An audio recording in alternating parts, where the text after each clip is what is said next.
மதுரையில் கட்டப்பட்டுள்ள 1.3 கிலோமீட்டர் நீளமுள்ள மேம்பாலத்திற்கு நேதாஜி பெயர் சூட்டல். 213 கோடி மதிப்பில் கட்டப்பட்டுள்ள பாலத்தை வரும் 21ஆம் தேதி திறந்து வைக்கிறார் முதலமைச்சர் மு.க.ஸ்டாலின்.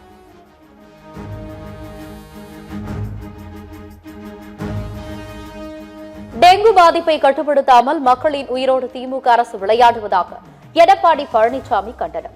கொசு ஒழிப்பு பணியாளர்கள் வீடு வீடாக சென்று ஆய்வு செய்யவும், காய்ச்சல் முகாம்கள் நடத்தவும் தமிழக அரசுக்கு வலியுறுத்தல்.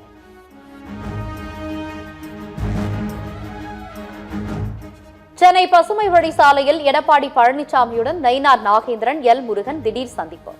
தொகுதி பங்கீடு குறித்து ஆலோசனை நடத்தியதாக தகவல்.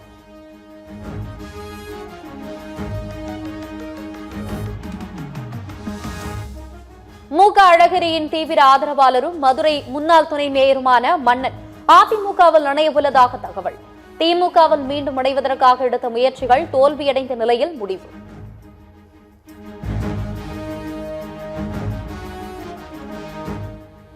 சரிகம நிறுவனம் வசமுள்ள 134 படங்களின் பாடல்களை பயன்படுத்த இளையராஜாவுக்கு இடைக்கால தடை. டெல்லி உயர்நீதிமன்றம் உத்தரவு.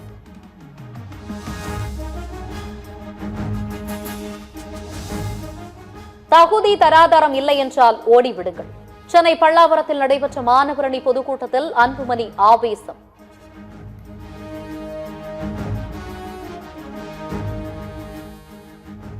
செல்வ பெருந்தகையால் காங்கிரஸ் நிர்வாகிகளை கட்டுப்படுத்த முடியவில்லை. பாஜக மூத்த தலைவர் தமிழிசை சவுந்தரராஜன் விமர்சனம்.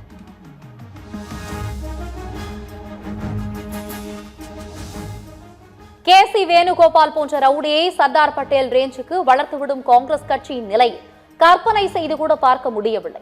காங்கிரஸ் மூத்த தலைவர் மணிசங்கர் விமர்சனம்.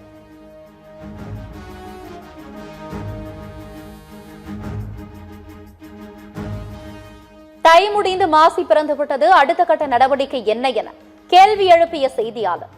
கொஞ்ச காலம் பொறுமையாக இருங்கள் என கேட்டுக்கொண்ட முன்னாள் முதலமைச்சர் ஓ பன்னீர்செல்வம்.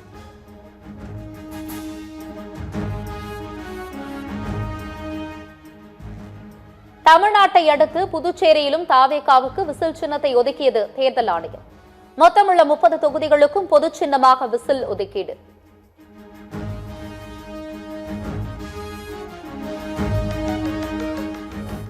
தாவேகாவுக்கு புதுச்சேரியிலும் விசில் சின்னம் ஒதுக்கப்பட்டுள்ளதற்கு மகிழ்ச்சி தெரிவித்து விஜய் அறிக்கை. புதுச்சேரிக்கு 30 பேர் கொண்ட புதிய நிர்வாக குழுவையும் நியமித்து அறிவிப்பு.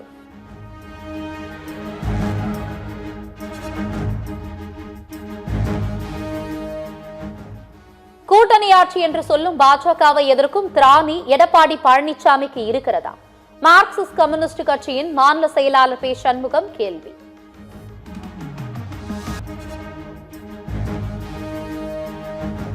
கர்நாடகாவில் இஸ்ரேலிய பெண் பாலியல் வன்கொடுமை செய்யப்பட்ட வழக்கு. 3 பேருக்கு மரண தண்டனை விதித்து கோப்பல் மாவட்ட நீதிமன்றம் அதிரடி தீர்ப்பு.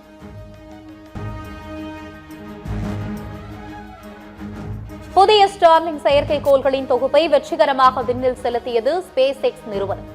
24 ஸ்டார்லிங் செயற்கைக்கோள்களை பூமியின் சுற்றுப்பாதையில் நிலைநிறுத்தியது ஃபால்கன் 9 ராக்கெட்.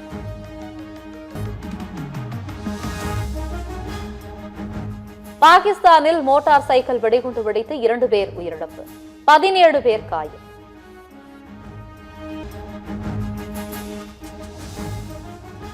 T20 உலகக்கோப்பை தொடரில் இலங்கைக்கு எதிரான போட்டி. மிச்சல் மார்ஷ், டிராவிஸ் அதிரடியால் ஆஸ்திரேலியா ரன் குவிப்பு.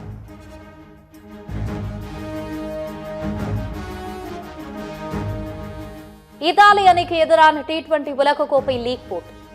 24 ரன்கள் வித்தியாசத்தில் இங்கிலாந்து அணி வெற்றி.